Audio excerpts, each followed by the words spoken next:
hundreds of years ago, most of us worked in agriculture, in farming. And at that time, it would have been so hard to imagine a world where no one did that. And so for us right now, at this point in history, it's hard to imagine how our jobs are going to change. About 100 years ago, people in New York were asked how they thought the city was going to grow. And the answer was that it couldn't grow anymore because there was nowhere else to keep all the horses. Algorithms, technology, changing digital interfaces, robots, what are we actually dealing with here? I think, if you can call it artificial intelligence or items that automate things, you can call it whatever, but it is where something can be done without a human where it could have been done with a human before. So on a mine site, there is a lot, big push towards automated haulage, automated drilling. Where someone had to drive the truck before, now they won't have to drive the truck. Where they had to drive the train before, they don't have to drive the train. And the big question is how we take all those drivers, some of whom are unqualified and have been doing the job for 30 years, and make sure they have a place in the future economy. And what businesses need to do is prepare and make sure they see all the pathways available. Don't just give them the Excel course and say, go on your merry way. Give them all the pathways available and make them prepared for the future economy. Robots will be assisting us in our work. So in an augmented way, really to help us create or do our jobs better in an easier way. So the more mundane tasks or more will be automated. So the lower value tasks is something that the robots can perform. So the humans could really be freed up to do more high value in terms of customer service or really understanding a customer's need, or maybe in a caretaking position and focusing on the patient's needs. So we can do the interesting stuff and the robots can do the boring stuff? Yeah, let's phrase it that way. So we've actually created more jobs with the digitalization of our factories than we have lost. But the roles are different. They are new, they are more interpretive roles, they are higher engineering skilled roles that do need to understand how the factory works, but engages with the tablet, with the factory, rather than with their hands. So the jobs have changed, but there's more jobs than before. So easy to create the scaremongering out there with the kids and saying there's no jobs for the future. We have to be so careful because it makes them believe they don't have a future. It's actually exactly the opposite. We're going to need all of them. The war for talent has never been bigger than now. Really? We will, of course, we will need skills in the future. There'll be enough jobs for everyone. We must just make sure people are prepared for that and knowing what they would want out of life and to prepare with the right skills, because the skill set have changed. The more that robots take over, the more humans have to be. So that the areas of, the care areas, understanding, cultural differences, being able to have higher level communication skills, they're the things that we haven't yet been able to program robots to do. Maybe one day they will, but they're the jobs of the future, and therefore a job, which is a collection of tasks, the tasks that we need in the future will be those very, very human tasks. Okay, so in a world of work where humans need to specialise in being more human and do the things like problem solving and communicating, how do you hire for that? How do you measure that? I look at CVs less than I used to. So I'll receive, 20 to 30 CVs for a role, for example, and most of those I will skim the CV, but I'm looking at the work. So I'm looking at what you've done, looking at the proof. If I'm meeting you, I'm assessing everything about you when I'm talking to you, so that I know that you can solve the problems, or you can talk to people, or you can run a workshop, for example. So I think personally CVs are going to become less relevant. With the gig economy taking off, people are getting more ratings. Much more of their record is out there.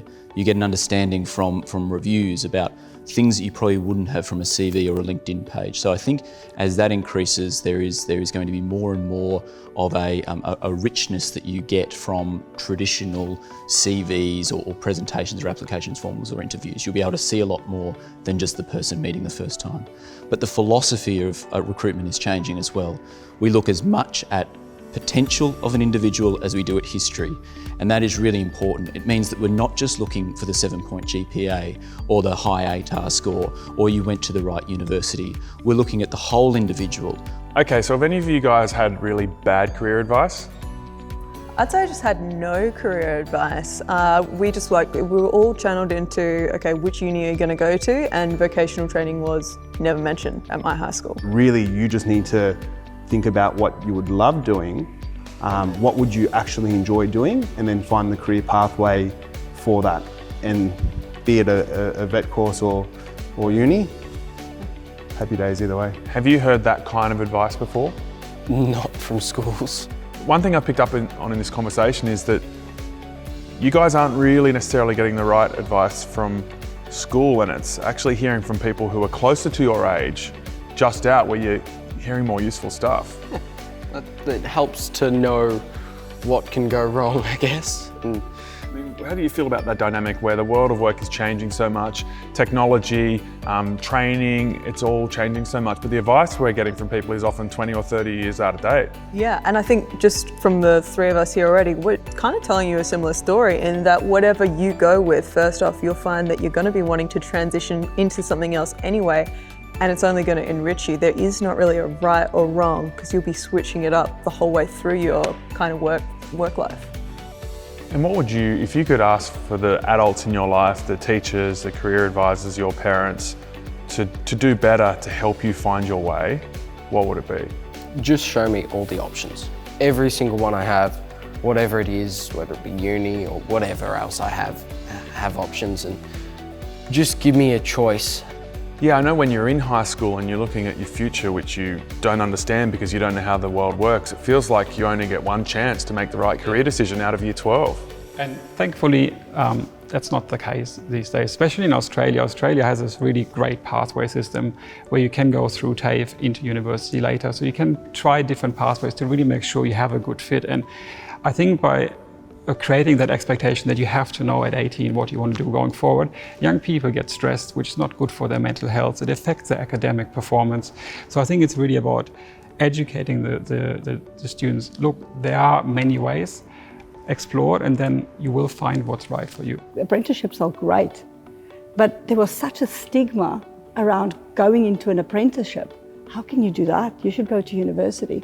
And I think we have to really break that stigma in Australia to say vocational training is a great pathway to future careers and future education. That stigma must exist for a reason. Is that because in the past university graduates were paid a lot more than people who'd gone down technical routes? Yeah, I think the old world, because we're already in the new world, we're already in the future of work, it's already here, we're already working on artificial intelligence and software development. It's not something coming, it's here. But in the old world, I think it took a specific qualification and credentials to meet a specific requirement to be able to do a job. That will be different in the future. You'll see the schools and the universities already changing the way they educate, micro-credentialing coming very much to the forefront, where you will be able to mix and match the skills you need. It wouldn't be so much as about the qualification as about what you can do. And that's the change. So I think in that deliberate change to build a ladder of skills rather than achieve a qualification will become even more important. But yeah, we've definitely set that old system in place, but the world of the future will break that, I think.